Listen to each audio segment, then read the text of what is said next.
Welcome to the Fast Leader Podcast, where we uncover the leadership life hacks that help you to experience breakout performance faster and rocket to success. And now, here's your host, customer and employee engagement expert and certified emotional intelligence practitioner, Jim Rimbach. Call Center Coach develops and unites the next generation of call center leaders. Through our e-learning and community, individuals gain knowledge and skills in the 6 core competencies that is the blueprint that develops high-performing call center leaders. Successful supervisors do not just happen. So go to callcentercoach.com to learn more about enrollment and download your copy of the Supervisor Success Path ebook now. Okay, Fast Leader Legion, today I'm excited because we're going to have a great discussion on something that, quite frankly, is a massive opportunity for a lot of leaders at all levels. And that's to increase their business acumen and abilities in regards to using data in their decisions. You know, oftentimes we think we do that effectively, but we're going to find out differently, but yet how to become more effective in using that, because we have Oded Netzer on the show today. And Oded was born and raised in the Mediterranean city of Haifa, Israel. He has an older brother and sister, and as a kid, Oded enjoyed playing soccer in the street with the goal of being, with the goals being simple stones that they found on the roadside, and taking apart parts of machines that his father brought back from home, which he never bothered to reassemble. His father is a German-born Jew a few years before World War II started. He is a Holocaust survivor who spent World War II fleeing Nazi Germany to Poland, Siberia, and then Kazakhstan. After the war, he immigrated to Israel, where he met Oded's mother. Having skipped his entire education during the war, Oded's father taught himself mechanical engineering. Oded is a first-generation college student earning his industrial engineering degree from one of Israel's top institutions, the Technion, the Israel Institute for Technology. Being a first-generation college student, he took the whole thing very seriously and stayed in college forever. As a recovered engineer after his undergraduate degree, he started working in consulting, and this is where he developed his passion for research, analytics, and business decision-making. He then decided to move to the other side of research to academia, where he did his master's in statistics and PhD in marketing at Stanford. It used to take him 15 minutes to explain what he does for a living. And then data science became a household word. Oded then replaced the son of California with the city life of New York, where he is Arthur J. Sandberg Professor of Business and the Vice Dean for Research at Columbia Business School, an affiliate of the Columbia Data Science Institute. He also splits his time between Columbia and Amazon, where he serves as an Amazon scholar at Amazon's advertising. Oded is a world-renowned expert in data-driven decision-making and extracting meaningful insights from data. He has published dozens of papers and multiple book chapters on this topic, and he's won multiple awards for both his research and his teaching. Teaching analytics to MBA students and executives at Columbia, he noticed that managers often fear using data for decision-making because they erroneously believe that you need to be top of your class in math to do so. That led him to write a book with Chris Frank and Paul Maggione about data-driven decision-making called Decisions Over Decimals, Striking the Balance Between Intuition and Information. Oded and his wife, Susan, who is an HR consultant, reside in Manhattan next to Columbia University with their 3 children, Talia, Ella, and Aviv, along with their Cavalier King Charles puppy, Toby. Oded, are you ready to help us get over the hump? For sure. Thank you, Jim. Thank you for this very nice introduction. Looking forward to it, and thank you for hosting me in this podcast. It's great to have you. No, I really, before we started recording, I shared with you, I've went through the book, and I've actually been using some of the frameworks that are in the book. And to me, it being someone who is, analytically minded, I double majored in finance and real estate, and I get the thrill for a lot of the data-driven decision opportunities that exist, and want to make sure I take advantage of them myself. And so I think this book is an opportunity for all of us to learn more. And so the thing that I like at the very beginning in the book, you actually introduced something called quantitative intuition. Now, being somebody who's also certified in EQ, emotional intelligence, and things like that, I was really intrigued by that. But I think it's important for us to start with explaining what is quantitative intuition. Yeah, thank you, Jim. Yeah, quantitative intuition it sounds like an oxymoron, right? Quantitative and intuition, information and intuition do not go together. With the arrival of big data, the capital B, capital D, all of this flow of information that came to us, there was this hope and maybe belief that finally we'll get rid of all of these biases that often come with making decisions based on intuition, and finally we'll get to this certain decision. And of course, this is a myth. The perfect decision does not exist. The certain decision do not exist. We still need to pour in intuition into decision making, but it's different than maybe the intuition we needed to have when we didn't have data at all.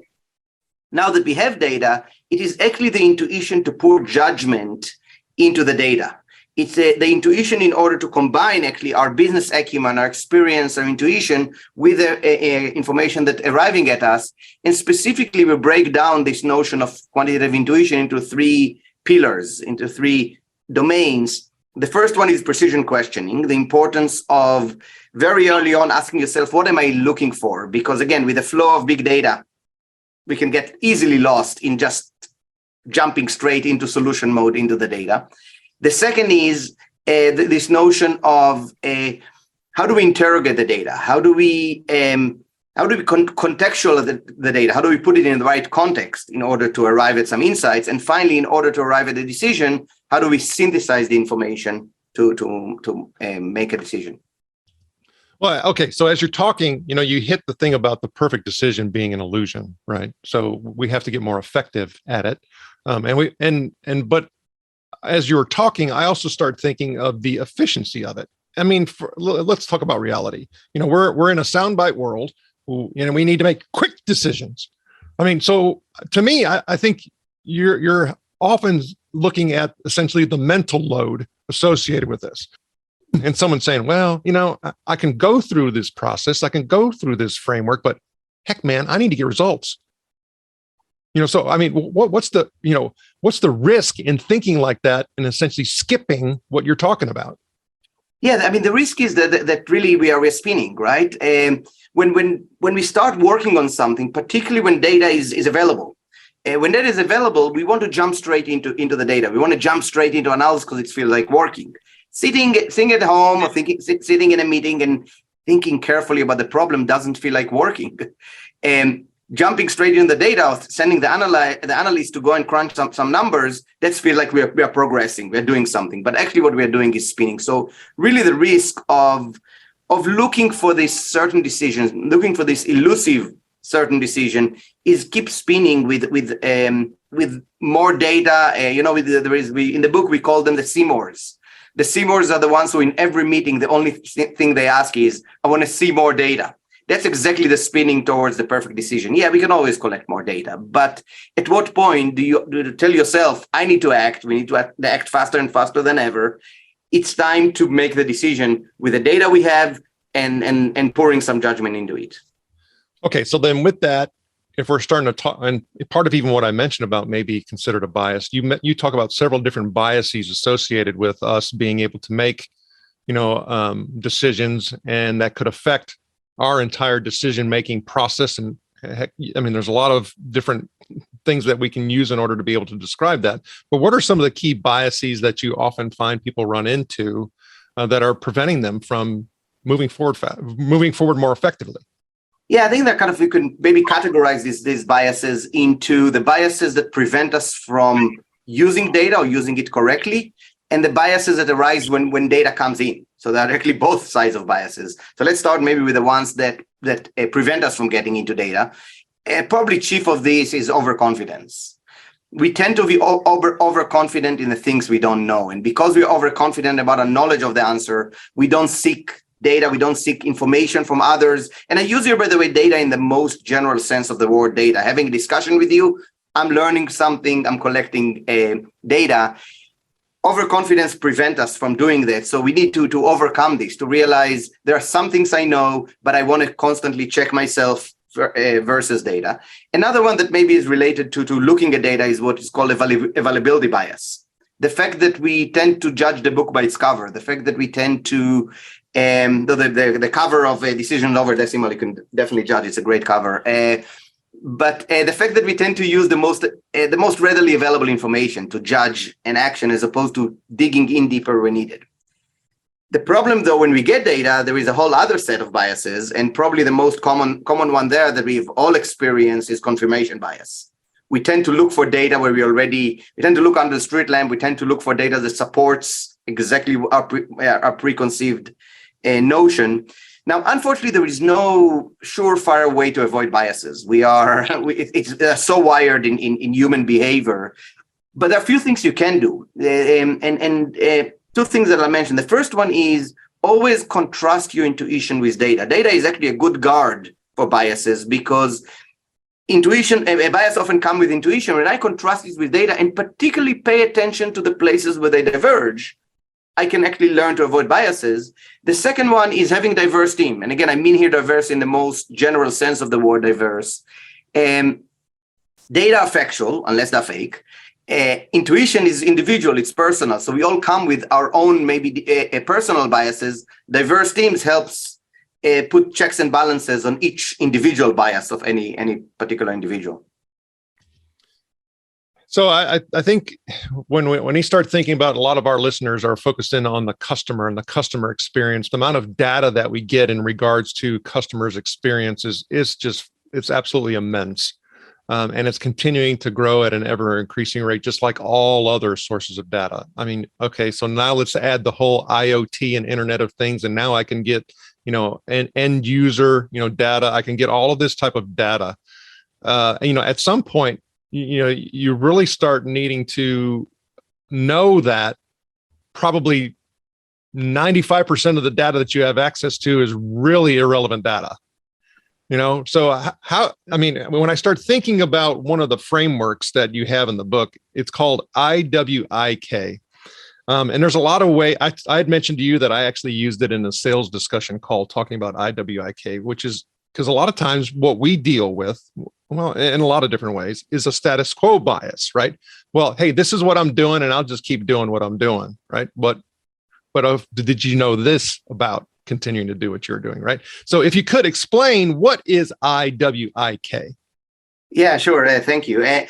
First, customer analytics, this is at the heart of what I do for a living, both in my academic world. I'm a marketing professor, but a data scientist marketing professor. So exactly in this area at Amazon, dealing with, again, Amazon advertising, talk about a place where a lot of decisions are being made based on customer analytics data. So very much close to heart, this type of environment.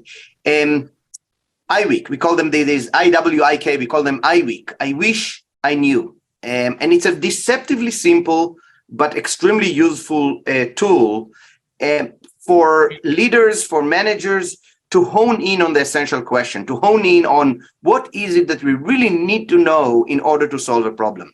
And what we propose during this approach is that at the start of a project, and sometimes, or at a question that comes up, a data type question that comes up, and sometimes throughout the process, you go and actually ask both the person who asked for the business question, as well as sometimes those who are dealing with the data, what is it that you wish you knew in order to solve that problem?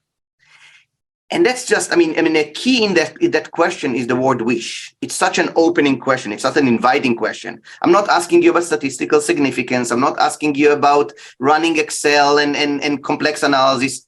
What do you wish you knew to solve the problem?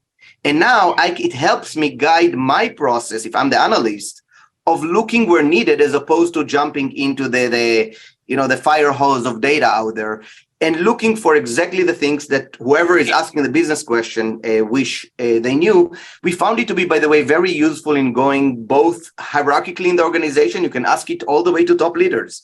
What is it that you wish you knew? We have a problem. What is it that you wish you knew?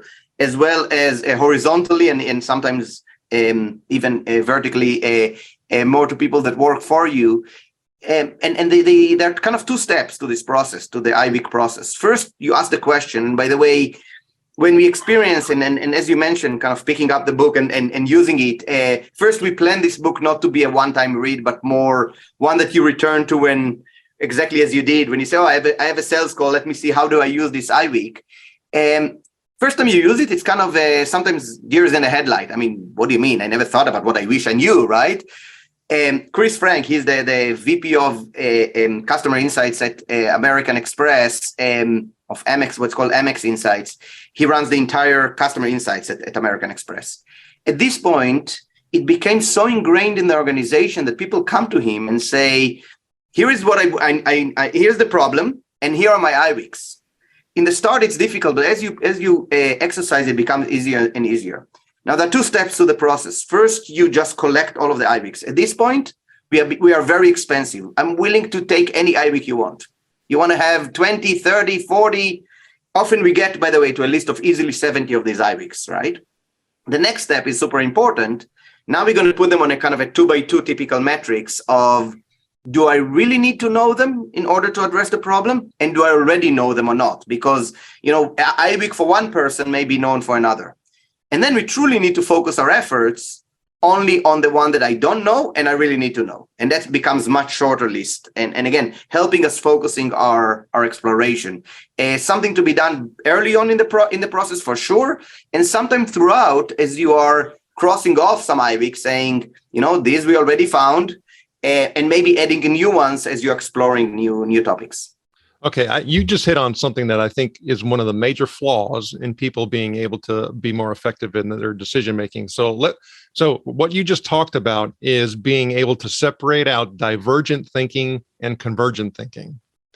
And what happens in the way that we're trained in our educational system, in the Prussian school system, is that we collide those two things together. And so what ends up happening is as we start adding our IWICs, we start refuting them and downplaying them and discounting them in the process. And that's Correct. a problem.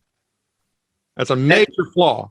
That's perfect. Exactly. I mean, our process is be as divergent as you can in the first step. Do not worry at all about convergence, right? Convergence will come later. I 100% agree with that. That description, the importance of not combining the two, of separating the two processes. Well, and then, like I said, unfortunately, we've been trained to do that our entire educational life. Right. It's like, oh my gosh, now I have to do something different. Yes, you do. Indeed. You also talk about something that I refer to as retrospective engineering, which is basically, okay, this is the end, this is the goal, this is what we want to achieve. Now let's work backwards from there. Right. I refer to it as retrospective engineering. You refer to it as something a little bit different. If you could please explain that. Yeah, we call it backward decision making. We often talk about data-driven decision making. What this refers to is more decision-driven data analysis. Let's start not from the data, but let's start from the decision. Now, from the decision, I don't mean the decision of we should do X, because if you already know you should do X, don't look for data, just do X if you're convinced. Decision means I have at least two branches. I need to decide yes or no. I need to decide go, no go, acquire, not acquire, merge, not merge. It doesn't need to be two. It can be 5 different branches. Should I target this, or that segment? Should I invest in one of 5 different features in the product? 5 different features of a UX design. All of these are decisions to be made. And now I'm going to ask my IWICs. I'm going to ask, well, what is it that I wish I knew in order to make that decision? I'm even going to create tables that are going to be what we call dummy tables or ghost tables, empty tables with only headers to them saying, if you give me these tables filled in, of course, there will be nothing at them at the start of the process, I can make the decision. And now I truly guide the path for the analyst to say, fill in these tables. If you fill in these tables, I'll feel confident to make that decision. A company that does it, by the way, is Amazon. Amazon definitely works backwards in the sense that, for example, Amazon has this thing called PRFAQ. When they are thinking at Amazon about introducing a new product, both externally and internally, a new algorithm and anything that is innovative within the company, you write something called PRFAQ, press release. So it's today, but you write a press release for 2025. Amazon or our team just introduced that product. And then the FAQs are more the question that are likely to come. These are the IWICs. So a very similar approach to what we described. You mentioned that and kind of used that example. I actually used that in a sales approach as well. I wrote a press release. It was a mock press release about partnering with a particular company. And I sent it to some executives and it got their attention right away. Exactly. It's amazing how that works. Okay, so you talk about also as part of this process that we need to become a fierce data interrogator. What is a fierce data interrogator? Yeah, I mean, fierce data interrogator is often not what people think it is. Remember, we talked earlier on when you introduced me, you talked about the fact that people are afraid of this, that they don't approach data because they believe they need to be these data mavens, these Excel experts or even Python experts in order to deal with data. And it is a myth. I mean, not that we don't need data analysts. And again, both of my feet are within data. I'm a data scientist, but in order to interrogate data, the skills rarely sit within the data analyst job or within the books in statistics. To interrogate data, the way to interrogate data is actually providing context to the data, looking at the data from the context of the data and asking, does it make sense? And specifically, what we mean by context is take a number that you see in front of you and ask yourself, how does it fare relative in absolute? Do I care about it? Does this data matter? There are tons of things that are statistically significant and managerially totally irrelevant. So is it relevant in absolute terms? Is it, how does it look relative to history? Have we been fluctuating up and down 5%? And you're telling me now we are down 3%? Well, that makes sense. I mean, that's not new information, right? And ask yourself, how does it look relative to competitors? Right? I mean, how often do we go to the office celebrating, our stock is 5% up, and then someone asks the question, how did the S&P do today? 6%, right? And compare the data, put it in the context. And the reality is that the analysts rarely have good context because they work within their data analysis team. It is us leaders who often have the context to actually interrogate data. So don't be shy interrogating data because you actually do have the tools to do it by putting this data in context. I'll give you an example of maybe the wrong data interrogation, p-values or this confidence, 95% level confidence, right? Statisticians always look for these. And I can't tell you how many times I had an analyst come to my office celebrating, I found a significant result, a significant effect, right? Now let's think about what it means being 95% confident.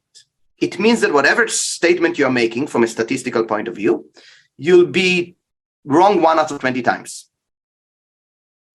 Think about a business decision making, being wrong 1 out of 20 times. Pretty good, no? I mean, most leaders would definitely buy being wrong 1 out of 20 times. Wrong 1 out of 10? Not bad, right? I mean, being right 4 out of 5 times? Statisticians' ears are burning when they hear 0.2, but ask yourself, what is the level of confidence I need in order to make the decision? If you are sending a shuttle to space, being wrong 1 out of 20 times, that's horrible. You're going to blow this thing up. If I'm recommending to you books, movies on Netflix or books on Amazon, guessing it 8 out of 10 times, that's beautiful. So depending what is the decision we are making, we should match the level of confidence. So don't be swayed necessarily just by the statistical ways of interrogating data. Context is king. Data without context is dangerous. As you say that, here this week, I've been doing a little bit of analysis on something where when you start thinking about our decision making, we start thinking about influences and persuasions, and we've heard the acronym many times and it's advertised a lot about FOMO, fear of missing out, right? But when we start talking about a lot of these decisions that have to be made, and like you talked about, some of them being, let's just say, humanly important, so people don't die, is there's a FOMO factor, fear of messing up. Maybe this is part of the whole bias thing. I mean, maybe this is part of, not using frameworks properly, but when I say FOMO, how does that play into, decision-making and decimals and being able to move forward more effectively? Yeah, I think it's a crucial point. FOMO is exactly the reason why we're looking for this perfect decision, this illusionary perfect decision, this illusionary certainty. Because once we get to the nirvana of certainty, once we get to the nirvana of the perfect decision, there is no more FOMO. But we never get there. Now, the reality is that, if you think about a personal life, we feel very comfortable using intuition in our personal lives. We get to our work life, and then we are saying, well, there is data, therefore I should not have any FOMO anymore, right? And again, that's a myth. We should be focusing on the data we have and leading us to the point in which we are confident enough to make that decision. And decisions are hard. I mean, decision by definition are a point of change, and we are not wired to change. That's why people, not organizations, by the way, but people fear decisions. And what we are proposing in the book, and that's why it's called Decisions Over Decimals, is start with a decision. Ask yourself, what do I need in order to feel confident enough about that decision? Realize that a FOMO will exist at the end as well. They will not have all of the information needed. You need to get to a point that where you are confident enough about making these, and feel comfortable with that uncertainty. Big part of the book and the tools we are providing in the book is how to feel comfortable with that uncertainty that will remain in the end. Well, and you may have hit on this a little bit, but maybe we need to kind of put a little bit more of a framing around it. You talk about dimensions of the decision moment. So what are the different dimensions of decision making? Yeah, and this is, by the way, very much related indeed to the previous point of how do we handle FOMO is indeed by thinking through the dimensions of the decision. So we talk about three dimension to a decision. It's very important to scope your decision before you go and collect the data or even start approaching it. Time, that's one dimension. Risk is the second one, and trust is the third one, right? So let's talk first about the first two, time and risk, right? Do I need to make the decision today, or do I have time? If you need to make the decision today, you probably have less time to go and investigate data. If you have a lot of time, that's often when we start getting into more of a group decision making and meetings and so on and so forth, right? Risk is super important, right? How risky is that decision? And again, if a decision needs to be made with a short time and little risk, we often do not use data at all. I need to choose whether I'm going to drink coffee or tea for lunch. Low risk, low time, needs to be happen today, and we don't use any data. When decisions have high risk and short time, that's where we truly need to focus on what is truly essential for me to do, realizing I will not be certain at all about that decision, but I will collect the appropriate data. When we have both time and risk is where we are involved in these meetings and group decision making. One important thing about risk, and specifically related to FOMO, is something we call, and Amazon calls it as well, a two-way door decision versus one-way door decision. You can categorize all decisions into, is it reversible or not? Can I walk back on my decision?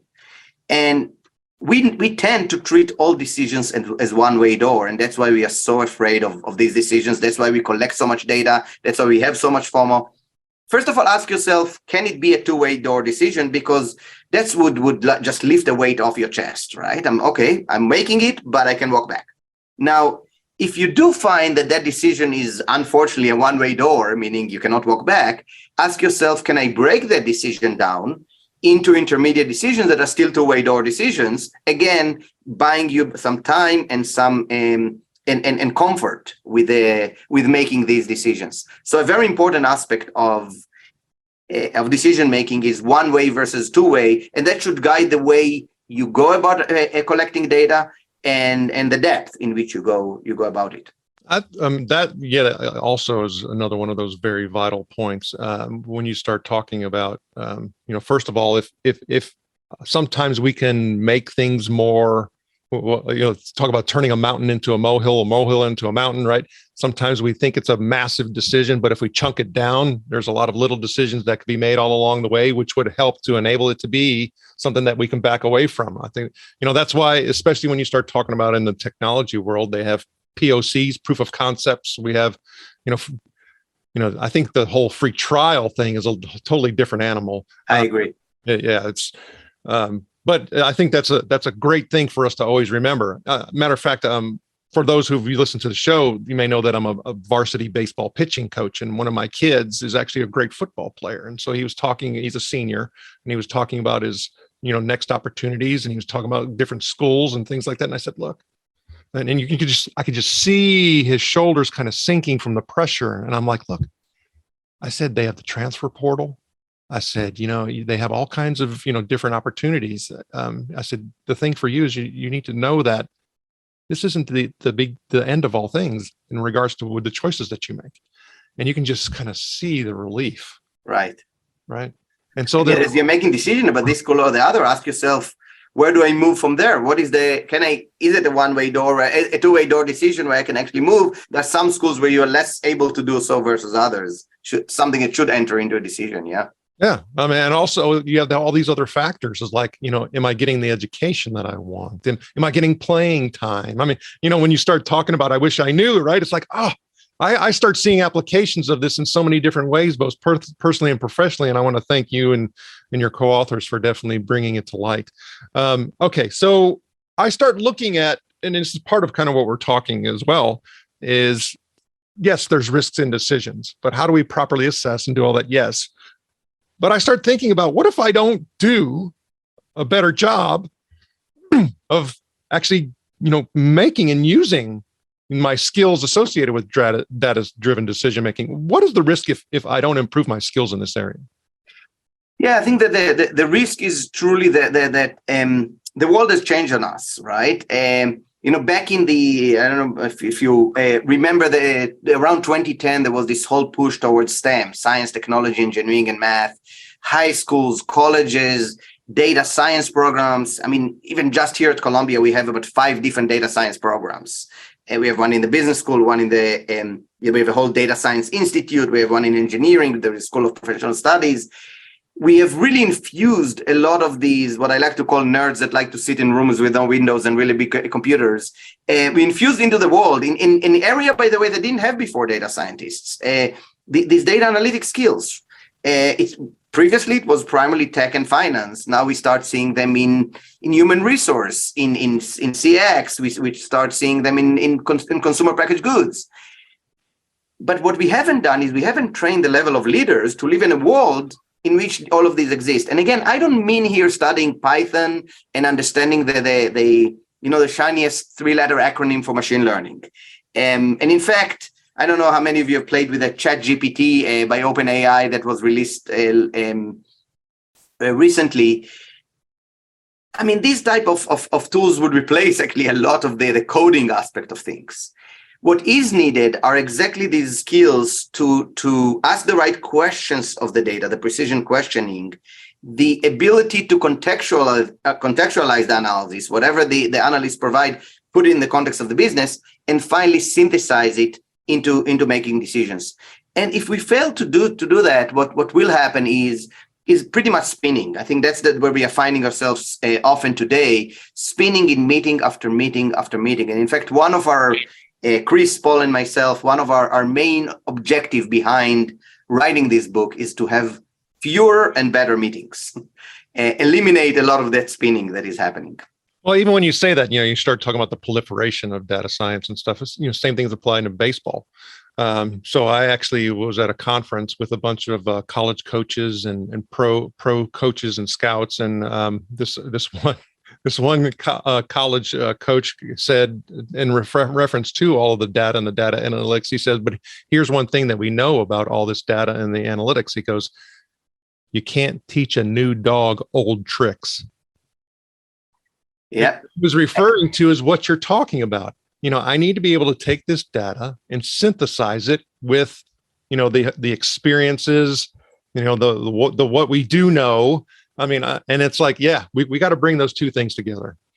And that's exactly what happened in Moneyball. A lot of this, indeed, they started moving all the way to the data and then realized these experts have a clean information. Let's combine the two as opposed to just all in the data or all in the world of these experts who know how to recruit players. Well, and then the other thing is, and we touched on it a little bit when you started talking about diversity of thought and diversity of thinking and diversity of perspectives. Well, in the world of positive psychology, they talk about when you put together those types of teams, if you want to just call it that, you have to look for something what they call unlikely pairs. in order to be able to increase that ability of perspective taking and to, really even quite frankly, blow out the IWIK, right? Right.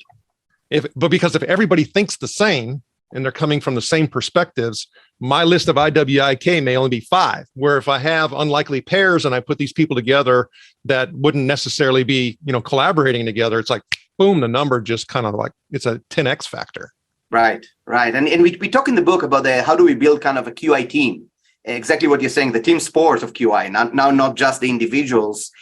And, people tend to think that if I want to be data driven, I need to, again, recruit a lot of these kids who like to sit in a room with no windows and really big computers, a lot of the data scientists, but yes, you need them, meaning I don't know how to open a file that is more than million rows long because it doesn't open Excel. I do need a data scientist to help me.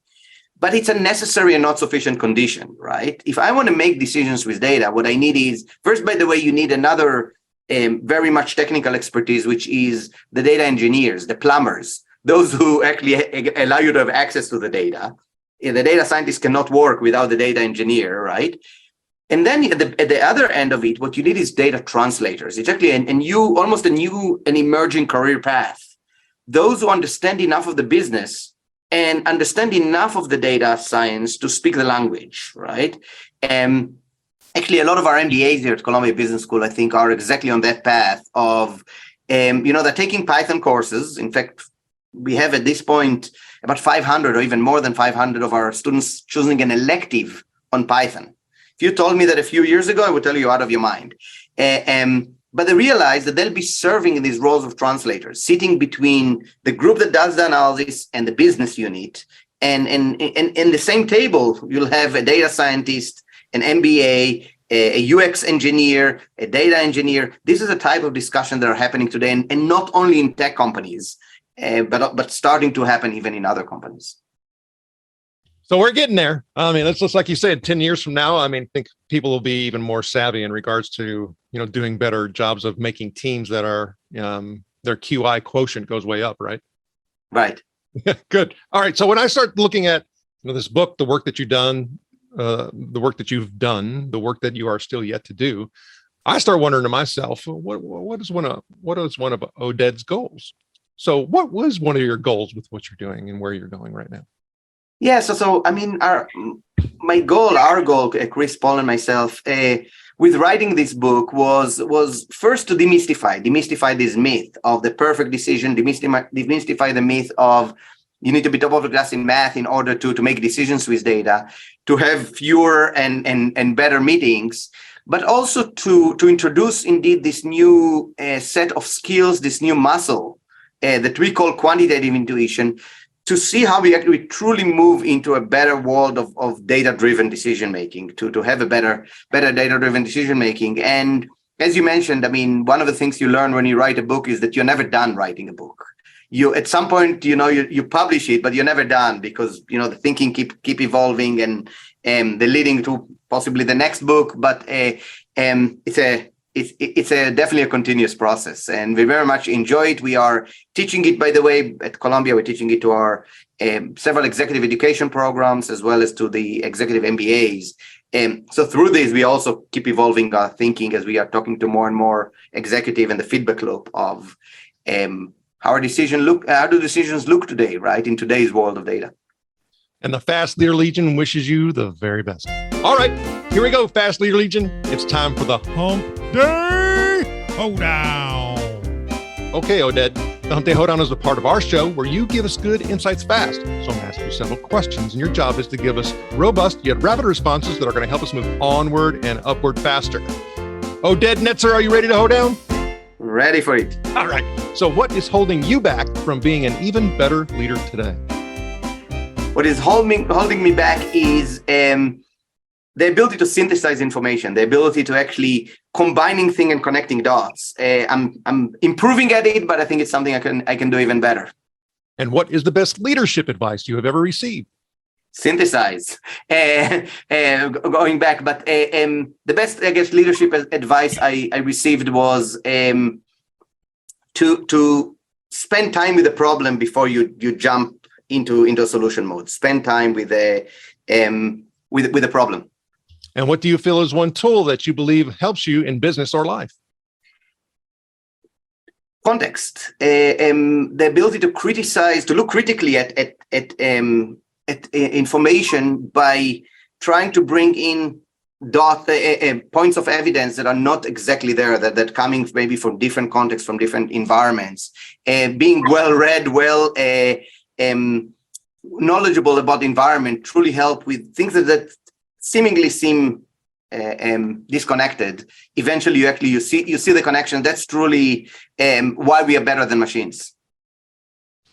And what would be one book you'd recommend to our Legion? And it could be from any genre. Of course, we're going to put a link to Decisions Over Decibels on your show notes page as well. Yeah, Everybody Lies by Seth Davidovich. Of course, apart from Decisions Over Decimal, but Everybody Lies is an interesting book. I mean, Seth he was an economist at Google, and what he talks about in the book is what can we learn about humans, about people, from what they're searching in the privacy of their home, in their Google bar, in the Google query, right? And his point is that we are as intimate with the Google query as we are with anyone in our life. Now, of course, he doesn't talk about looking at each one of us personally, but more at the aggregate. There are tools, the tool called Google Trends, where you can see the trends of what people are searching for. Fascinating insights from that book. Mm. Okay, Fast Leader Legion, you can find links to that and other resources at Oded's show notes page by going to fastleader.net and just doing a search for Oded. And that's Oded. His last name, of course, is Netzer, but I think he's the only Oded that we have ever had on the show, and probably only be the one that ever will. But Oded, this is my last Hump Day Hold On question. Imagine you were given the opportunity to go back to the age of 25 and you have the knowledge and skills that you have now, but you can't take it all back with you. You can only choose one. So what skill or piece of knowledge would you take back with you, and why? I guess the skill of patience, the skill of embracing the journey, right? As you are going through it, as opposed to just looking towards the end goal, realizing that a lot of what is happening is actually in the journey itself, not only in the outcome. Oded, I had a fabulous time chatting with you today. How does the Fast Leader Legion connect with you? You can connect with me on first around the book. That's on dodthebook.com. You can find me on the Columbia website on Oded Netzer, on the Columbia Business School website, or through my LinkedIn page. Again, Oded Netzer, as well as my webpage, again, which you can get through the Columbia page, or at again, Oded Netzer at the Columbia Business School. Oded Netzer, thank you for sharing your knowledge and wisdom and helping us all get over the hump. Thank you for joining me on the Fast Leader Show today. For recaps, links from every show, special offers, and access to download and subscribe, if you haven't already, head on over to fastleader.net so we can help you move onward and upward faster.